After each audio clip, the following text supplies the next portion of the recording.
Well, this is going to be a fun topic with the YouTube algorithm. So yeah, liking, commenting, subbing, all that usual YouTuber stuff to help this not get buried would definitely be appreciated. So yeah, with that, character death. It's an aspect of D&D and all other RPGs as well, though it can also be a very touchy subject. Some people believe that is a necessary part of the game to the extent that it should potentially happen every single session.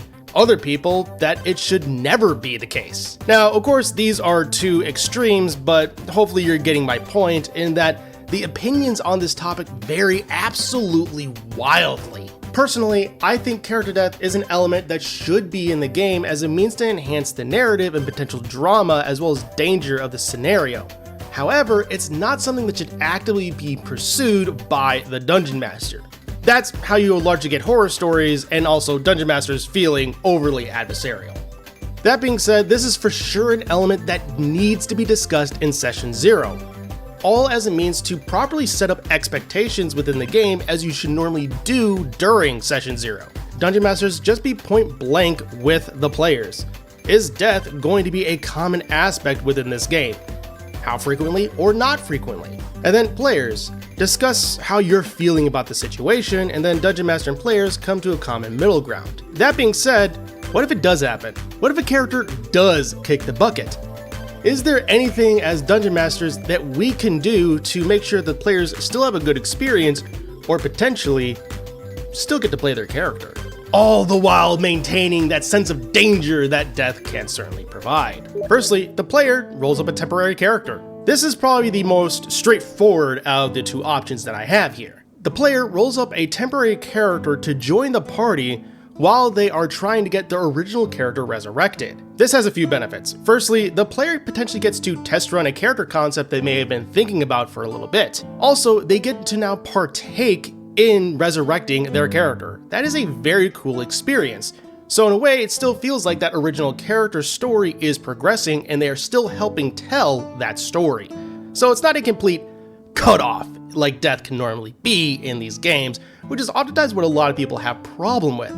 It's not the fact that it exists, it's the fact that it's the story ending so abruptly. This way, the player again gets to feel like they're helping tell the story of the character just through different eyes. And so, when or even if the resurrection manages to happen, the player now has a choice. They can either stick with the new character they have because, hey, who knows, they maybe like them better. Or they can play their old character. And whichever character they decide not to play, well, they're now an NPC.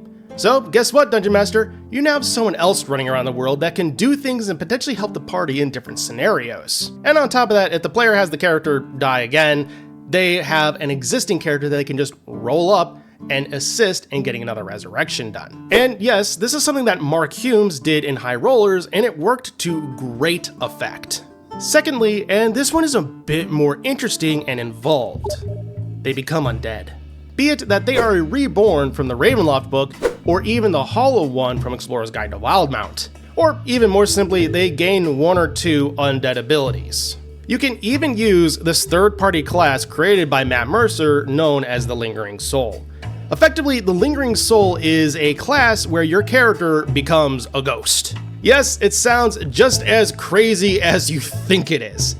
It is a class that is simultaneously really strong, but also weak in a lot of other areas, because, well, you kinda had to. In short, if you are a Lingering Soul, you lose all levels in a class that you were. So if you're a level 5 rogue and you died, you're now a level 5 Lingering Soul.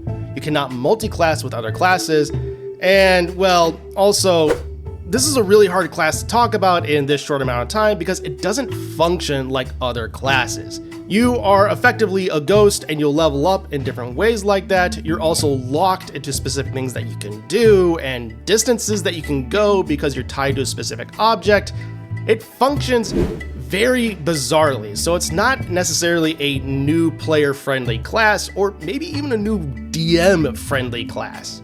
However, despite its limitations and really complicated and frankly janky nature, it is a very fun and flavorful class. One of my players played a Lingering Soul one time, and it was a blast. He loved the story that the class told, because now he got to explore what it meant for his character to know that he was dead and a ghost, and to know what that meant, but also then try to see even if the character wanted to become alive. And yes, it is one that I had fun DMing, even though, as said, it was janky and rather difficult to work around what it could do because sometimes the wording isn't clear. But it is a fun one, so it's an option that you can provide for your players, which more options is always good in this kind of a scenario. But anyway, the larger point here is for your player. Whether it's because they're waiting for their character to be resurrected or the resurrection potentially failed, they still get to play their character. It's just they now get to play the character from a completely different angle that they maybe didn't anticipate when the campaign started. So the tension of death is still very much a thing in the game. But rather than the story just stopping, it's now taking on a new path for the character, a new avenue. The player can really dive into the psyche of this character and what it means to basically be a character that isn't technically alive, but is also alive. And they get to live with the memories of their recent death. You know, the perfect amount of angst. And something like this is not outside the realms of possibility in worlds like Dungeons & Dragons, where magic is absolutely prevalent. And now the Dungeon Master and player can work together to try and figure out what is keeping this character alive. Maybe it's something from their backstory that is driving them so fervently that they maintain the course.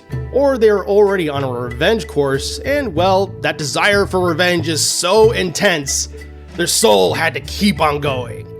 So, functioning like a revenant, it's just, not going after the person that took you out. Not to mention, you have beings like patrons, deities, or potentially even the party's employer that have plenty of means to keep the character alive. You could even explore the potential region, and then maybe that's just overflowing with arcane energy. And upon the character's death, that energy just flowed into the body and brought them back.